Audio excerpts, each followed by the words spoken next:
Go ahead. You're on the Jazz Cabbage Cafe. May I ask who's calling? Well, it's Tim Beck. All right, Hey, Tim Beck. Mr. Tim Beck. How you doing? Hey, guys. Yeah, I just I just heard about your radio show a little while back. I'm really happy to see just all kinds of information, getting out to people and to the community. So I just want to call and just say hello and congratulations and we wish you well. We're really living in some exciting times these last few weeks and in the future. So again, nice going and much success. So, if you have any thoughts or questions on anything, always I guess I'm pretty good at talking sometimes. Yeah. We're going to home in on a couple things today, Tim, and you can definitely help out with some of this conversation. And in studio with us right now, we have Derek, who took your call, myself, Rick Thompson, and Debra Young. So everybody's very familiar with you.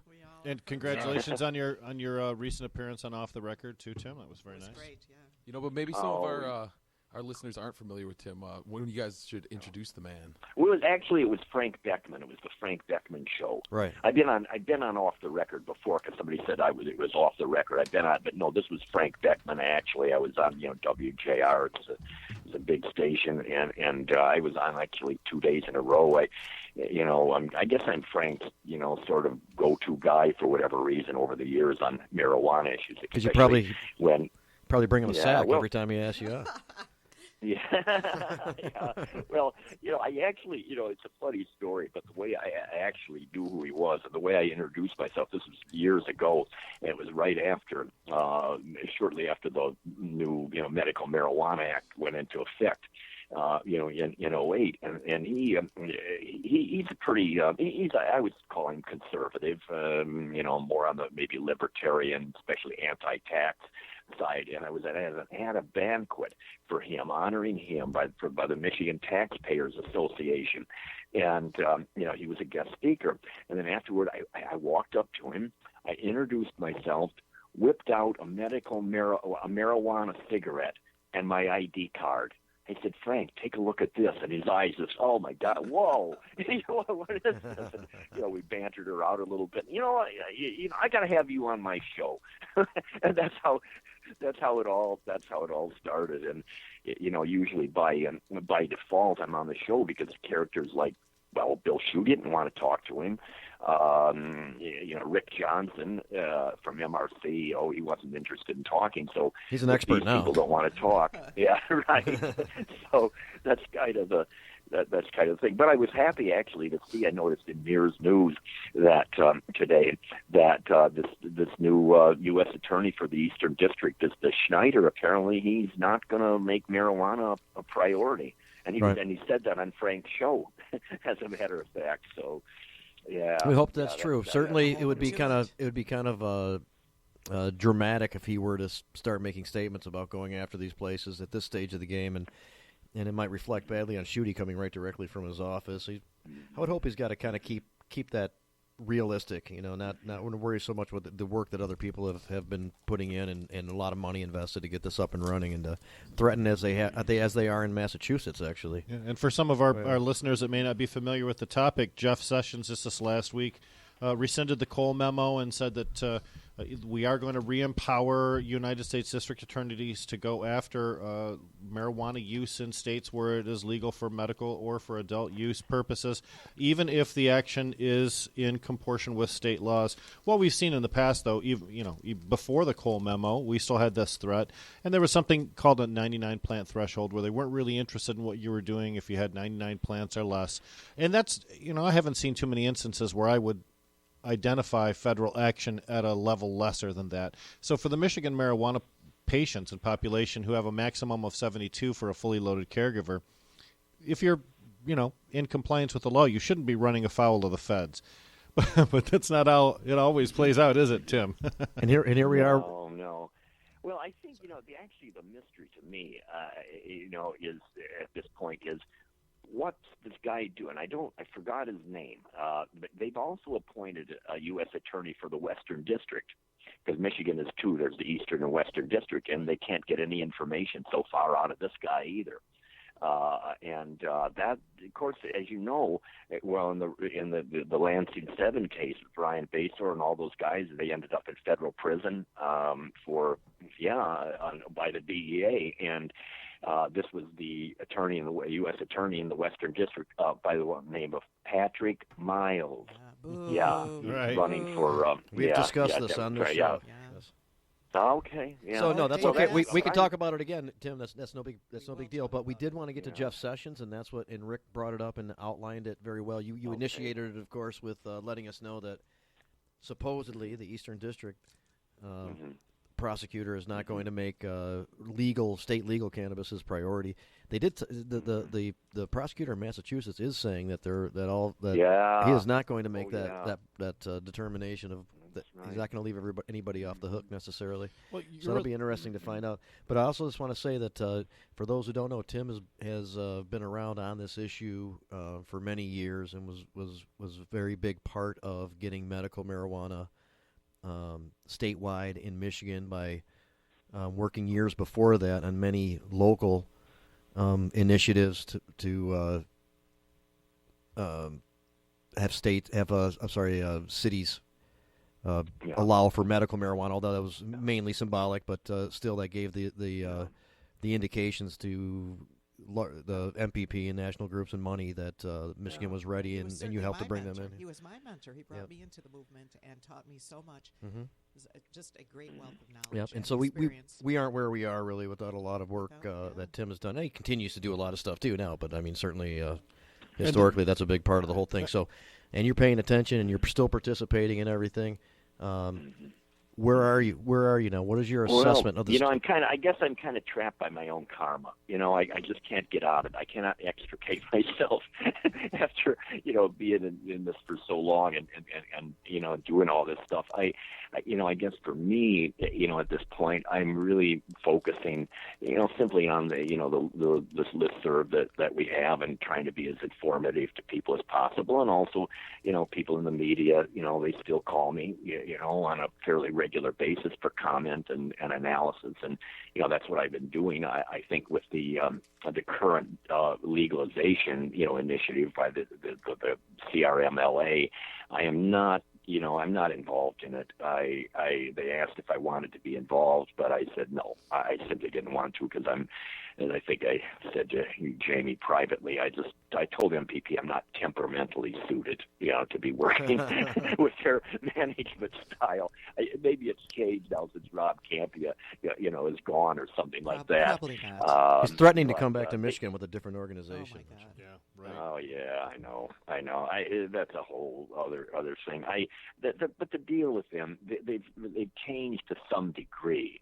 They're not as bad as they used to be, but they still are always a very, very tight-knit little group. They're very, very control-oriented, period. I mean, you don't want it so much as Twitch, if you're on their payroll. And it's a very hierarchical kind of thing. I mean, you cannot in any way, shape, or form portray it as a democracy. And that's just how they operate. I mean, they've been, very successful. I gotta hand it to them. But they're just they have their way of doing things. Period. And if you don't like it, they can play rough. Yeah, and with that's really what it comes down to. Whatever good history we can point to that includes Rob, that doesn't absolve him of personal accountability and consequences for making bad decisions. And anybody else. That's true, but we should look at the whole picture. Just like Tim said, there's positives and negatives, and historically he's done quite a bit, and I That's don't right. mind saying that, but I also am not real happy with every single thing either. So well, in our experience here in Michigan with Mr. Campia wasn't what we would consider to be, perfect or ideal. But then again, he has a mission to accomplish that, to a certain degree, does not take into consideration what the locals want in those states. The Right. purpose That's for a MPP national is- strategy, and he's allowed to have it. But He will Exactly right. definitely tell you that is not the priority. But my thinking, here's the point, though, about this. He, some of the stuff he's done, I mean, going back, in history with Michigan and in other states, Massachusetts, on and on, there are other ways to accomplish the same thing. And what I'm saying, they don't have to treat people the way they do Agreed. in some cases. Yeah, I think we all agree with that. It's not necessary. It's not necessary to victory. That's all. I mean, that's the only gripe I have, if you could call it that. But God bless them. I mean, they were the real, pace setters, and they deserve an enormous amount of credit. Yeah, they did some good stuff for here. getting us to where we are. Yep. If you look at who their current spokesperson is, Josh Hovey. Josh seems to be a guy with some good credibility and some integrity. I think he's going to do well for Michigan in the 2018 campaign, because it certainly will be a campaign, getting legalization put on the ballot. It may require legal action in order to ensure it if we have difficulty with the state of Michigan. But, Mr. Beck, you prove that we can sue municipalities or state agencies that don't obey the law and win when it comes to marijuana. Twice.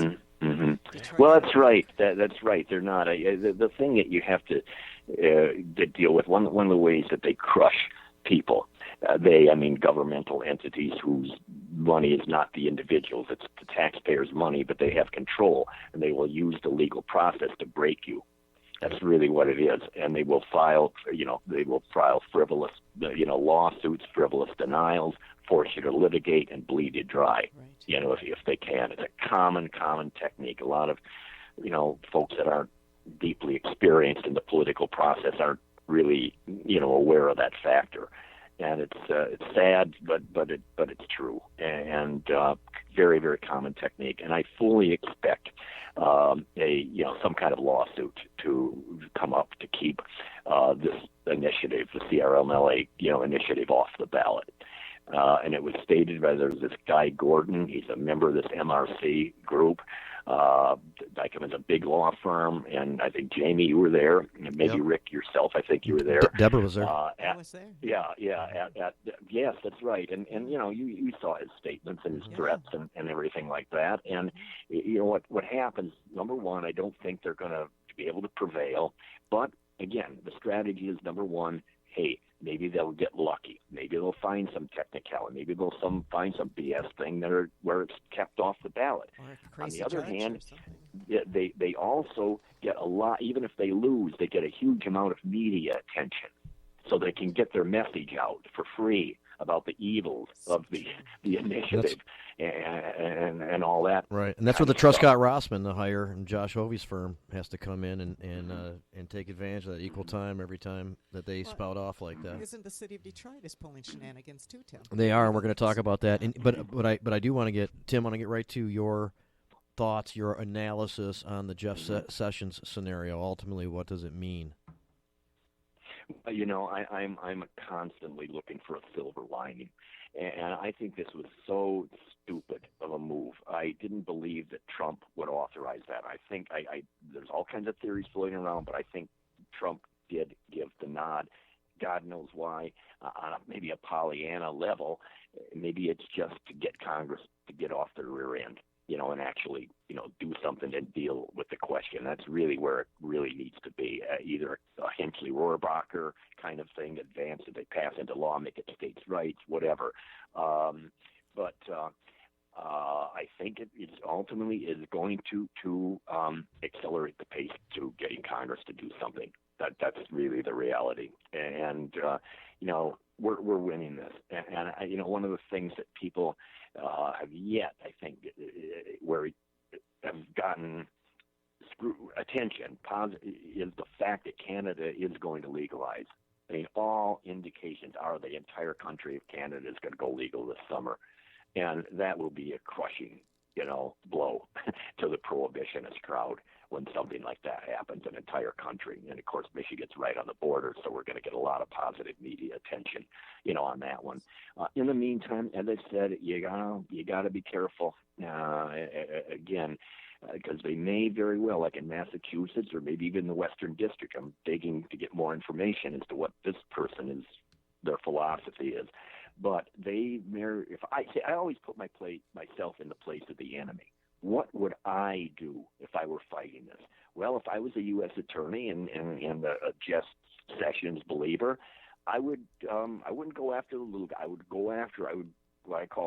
do public executions. I would bust people, big players, or maybe even quality dispensaries and so on, bust them, make an example to put a chilling effect and put the fear of the law into everybody else, and that would have an effect. I mean, some people are just not going to take that risk. They're not going to stay in business. They'll close down, and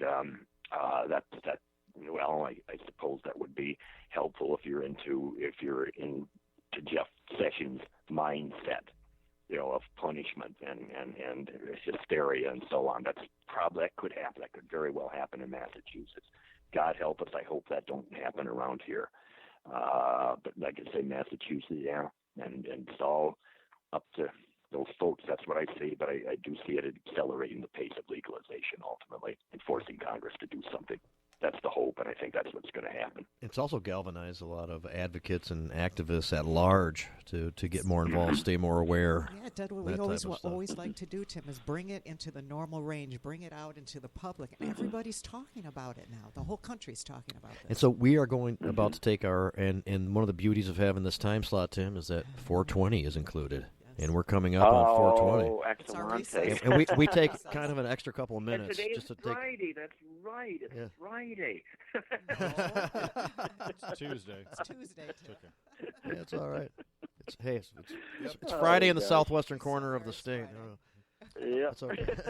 So we're going to jump to our 420 break. Tim, are you going to stay on the line and wait and come back and talk to us a little bit? Yeah, you're more welcome to hang out afterwards? as long as you want, Tim, but we're going to take just a few minutes here and take care of business. That'll be fine. I'm like I say, I'm on this tiny little cell phone. Can you get it and listen it to the show from your computer at this point? Yes.